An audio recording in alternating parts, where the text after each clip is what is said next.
Hello guys, तो स्वागत है आपका मेरी इस पहली वीडियो में जिसमें मैं आपको कूलाम्स के स्थिर विद्युत बल के नियम के बारे में बताऊंगी। इसी को कूलाम के स्थिर विद्युत बल को ही हम इंग्लिश में क्या कहते हैं, coulombs law of electrostatic force कहते हैं।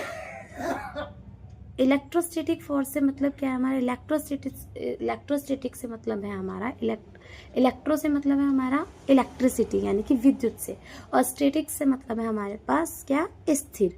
यानी कि इस पूरे का स्थिर का इसमें स्थिर इसलिए आया है क्योंकि इसमें हम क्या करेंगे, आवेश जो होगा हमारा रुका हुआ आवेश होगा, इसलिए स्टैटिक है। ये क्या हो गया, इलेक्ट्रोस्टैटिक हो गया। और फोर्स क्या है आपका, फोर्स है आपका बल।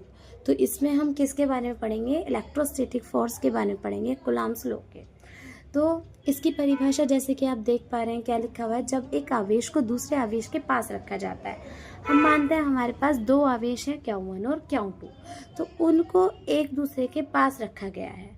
तो उनके जो मध्य आकर्षण या प्रतिकर्षण बल लगेगा किसके अनुसार, आवेशों की प्रकृति के अनुसार। आवेशों की प्रकृति से क्या मतलब है कि आवेश हमारे क्या है, आकर्षण बल, आवेशों के बीच आकर्षण बल है या हमारा प्रतिकर्षण। अब आकर्षण या प्रतिकर्षण बल हमें कैसे पता लगेगा कि किन्हीं आवेशों के बीच आकर्षण बल है या प्रतिकर्षण बल है।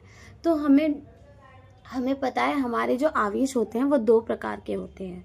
वो कौन कौन से होते हैं, पहला होता है हमारे पास आकर्षण बल और दूसरा होता है हमारे पास क्या, प्रतिकर्षण बल।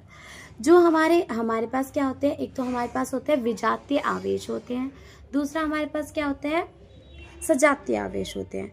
तो जो हमारे सजातीय यानी कि जो एक जैसे हमारे क्या होते हैं, आवेश होते हैं, जिनके ऊपर या तो प्लस प्लस चार्ज होता है या फिर क्या होता है, माइनस माइनस चार्ज होता है, तो वो क्या कहलाता है, हमारे सजातीय आवेश।